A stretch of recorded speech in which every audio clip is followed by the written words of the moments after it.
Hello, hello, hello. Fairy dust. Trying to hold my page in a book. Okay, we have to talk about how, and Susan Cain addresses in her book, there's yours, here's mine, about it's very important to understand that everything in our culture is built for extroversion, almost everything.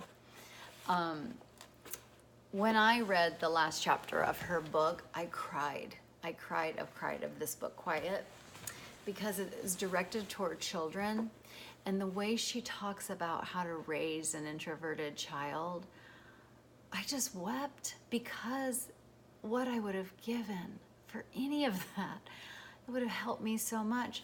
I personally am full on introvert, as you know, and I'm never going to stop saying it, so get used to it. But I'm also have social anxiety, and I was an extremely shy child.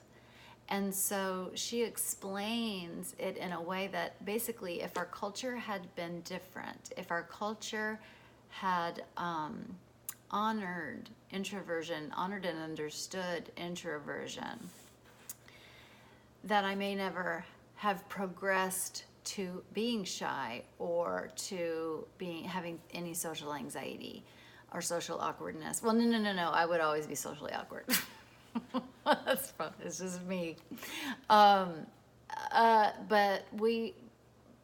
one of the things she has talked about in the past, or that I remember from this book, I don't know where it was, but this is just in my memory from reading it in the past, that, so an introverted child takes a minute. We process information differently, and we're processing a lot of information, a lot more information than extroverted children are processing.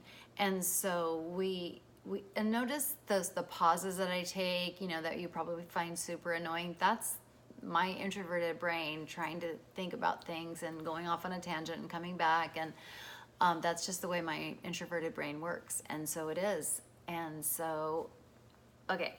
So an introverted child is on the playground. And so we take a minute to take in the information, and we don't, all the extroverted kids are jumping rope. So they ran over and they're together and loud and doing their thing and just joy of life. And the introverted child is like, okay, let me understand this. Okay, one person holds the one side of the string, and then it's like, okay, all right, so and this is how they're interacting. They're taking turns. Oh, that one's dancing. Okay. So then we finally understand and can bring ourselves to enter. And by the time we get there, they're on the monkey bars. And so being alone gets reinforced by just the fact of the way that the world works. So, then we go over to the jump rope that's just sitting on the ground, and we're looking now at the jungle gym or the monkey bars, and we're saying, okay, this is how they do that. This is what they're doing over there. Okay, let me understand all that. Okay, they're not taking turns here. I don't need to take turns. Just all the things, and that, how big it is and how all that. And then, okay, I'm ready to go and play with them because that looks so fun. And then by the time I get there, or the introverted child gets there, now everybody's over at the swings. So we just keep getting fucked.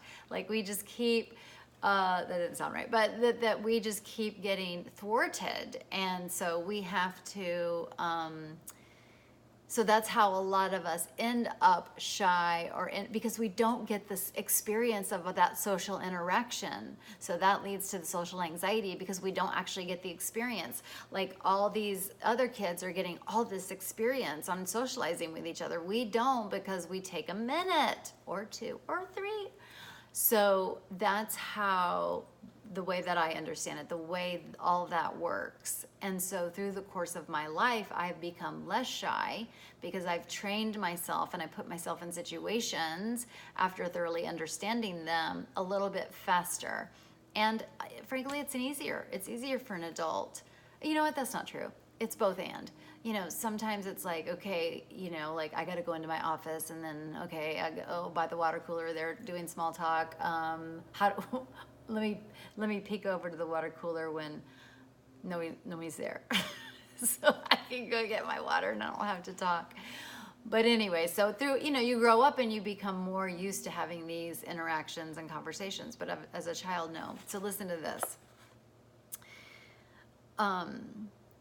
The chapter on raising quiet children is called How to Cultivate Quiet Kids in a World That Can't Hear Them. Oh. In a world that can't hear them. Wow. Same. And, okay, so this made me think about, this is the same, so everything that was happening on the playground is also happening in the classroom, because when the teacher says, what's 2 + 2? The introvert knows it, but needs a minute. Like, are we gonna just shout answers? Are we gonna raise our hands? Like, what is the, like, let me understand this. And also, I know what 2 × 2 or 2 + 2 is, but it takes me a second to process the question. So I just need a minute, or less than a minute, but at least need 30 seconds. And so now the extroverted kids have already shouted like, it's 2 or it's 4 or whatever. And the teacher goes, yes. And then what's 3 + 3? And I'm still, well, wait a minute. Like, what I wanted to tell that 2 + 2 is 4. They're on, and then, so every single thing is, we're being enculturated into an extroverted world. And once again, just peek inside, you can see how a child would become shy. So I didn't, you know, raise my hand and I didn't speak out and stuff like that in school. Okay, so what I'm trying to get to here is an understanding that we were raised and our culture was and is designed for extroverts. And the way to think about this is, what would happen if you were left-handed? What happened in the 50s?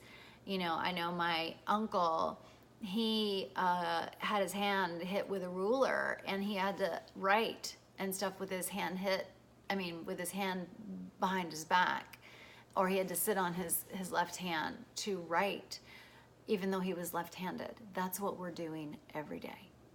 Is we are living in a right-handed world, but we're left-handed. And so, again, I don't know what the statistics are about, the percentages of right-hand versus left-handers, but what I do know is that the world is made for right hands. And only left-handers, I'm right-handed, so I don't know. I only understand the things that have thwarted them because they use not the wrong hand. I was actually going to just say wrong hand. See how that is enculturated, that right-handedness is the norm and left-handedness isn't the norm. Right-handedness is not right. It's just another kind of normal. And so, and my husband is left-handed and my son is also left-handed. And I think about that a lot. I think about, oh, you know, like, oh, that's so cool, you're left-handed, whatever. But no one ever says, oh, that's so cool, you're introverted. Oh my God. Oh, also, I might be a nerd and just am interested in which hand. Okay, so we're living our lives, our little introverted lives, and then our teenage introverted lives, and then our grown-ass introverted lives, with our left hand tied behind our back. That's just a fact that we have. And this is not about a violin, oh, poor us, but this is about understanding the depth to which we were enculturated into a world that doesn't suit us. Okay, I hope that was helpful. I will see you in the next video.